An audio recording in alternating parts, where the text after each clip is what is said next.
shadow. Hi, I'm Jake, and I'm a visual thinker. I find that God often speaks to me in visuals, in moving images, either stuff that I've seen in movies or in life, or through imagery he knows that I'm fond of, like stories of survival, the Middle Ages, knights on horseback, or my fellow Scottish countrymen fighting the war against tyranny. I love visual metaphors, and the kind of movies I gravitate towards are those with strong spiritual metaphors within their visual storytelling. Movies that make me think more deeply about my own spiritual journey. This latest sermon series about finding God in the midst of life's valleys has my brain just going in all these kinds of crazy directions, thinking about visual representations of what a valley looks like and feels like in my life. When I'm in a valley, I feel like Neo and Trinity in the Matrix Revolutions, trying to find their way in a post-apocalyptic wasteland. I feel like the dwarves in the desolation of Smaug, lost in a forest where everything is trying to kill me. I'm stranded on a rock like Blake Lively in The Shallows, trapped by a shark that's gonna eat me the second I fall off. Sharks, killer robots, Balrogs, demons of the ancient world. You shall not pass! So basically, I'm dead. My valley is going to kill me because it's not just a valley, it's got monsters in it and serial killers and blaster fire. That scene from Star Wars A New Hope when the X-Wing fighters are blasting their way through the valley on the surface of the Death Star, they're getting hammered by the blaster fire of depression and anger, fear. I know that turret gun, that's addiction and self-doubt. Yeah, that one shot me down last year. And if the turret gun doesn't kill you, there's a great big bundle of fear and financial depression in the form of a Tyrannosaurus Rex standing right over you. This is how my brain works. I'm sorry. And as I'm thinking about all these wacky visuals going through my head, I go back to that scene from the Matrix Revolutions. Neo and Trinity are trying to get to the robot city, flying over the dead remains of civilization under a dark cloud that blocks out the sun. If anyone is in the valley under the shadow of death, it's Neo and Trinity in the Matrix Revolutions. Suddenly, a wave of sentinels charges at them. They land on the ship and start tearing it apart, and they're being destroyed. And go up, Neo says. The sky. Go up. Sky. It's the only way. It's the only way. They push through the resistance and punch through that layer of storm clouds above the valley of torment lying below. And then they see the sun.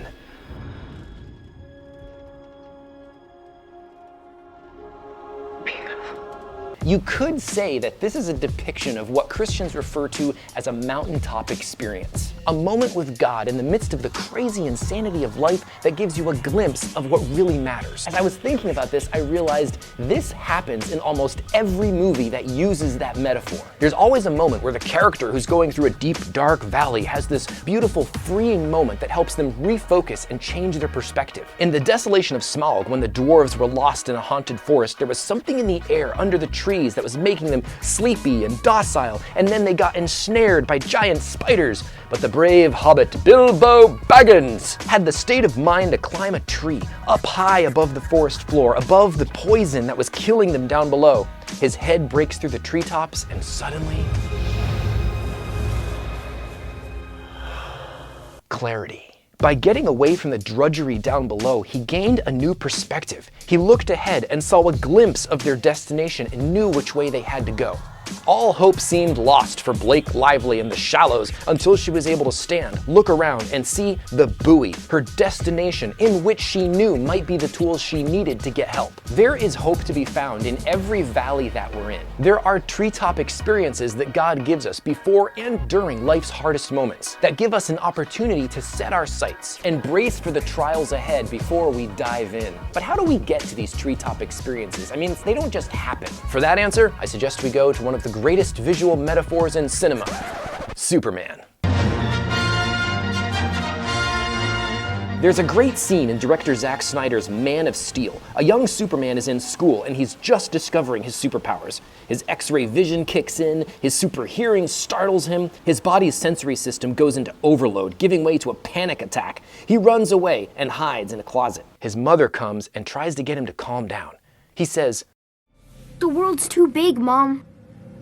Then make it small. And wise Martha Kent says this, Just, focus on my voice. This scene is not an original scene. This scene was actually filmed about 9 years prior in a television show called Smallville, which chronicled the life of a teenage Superman living on his family's farm in Kansas. In season 3, a teenage Clark Kent is developing his super hearing, but it's too much. He can't control it. He hears everything. His foster father, Jonathan Kent, takes him out to the barn, turns on all the equipment that he can find to create as much noise, and then, in a whisper, he asks his son to focus on his voice. Focus on my voice. Superman focuses, listens hard through the noise, and hears the still small voice of his father. Good. He made his world small by focusing on what matters most. Treetop experiences don't come in the midst of life's valleys unless we search for them. We've got to be willing to fight to rise above those sentinels, work to climb that tree, swim to reach that buoy, and it all begins by taking all of our distractions and feelings and issues and making our world small. How do we make it small? By listening for that still small voice of the Lord in the midst of all the distractions, listening for His guidance, His love, His peace. Focus on my voice. Hearing Him won't necessarily get us out of the valley right then, but it can bolster our faith, give us hope, the strength to climb back down that tree, fight those spiders, kill Agent Smith, save Metropolis, and defeat that shark in one of the schlockiest endings in movie history. Don't get me wrong, The Shallows is a good movie. The ending is stupid, but the movie will definitely give you something to chew on. Get it? Chew on?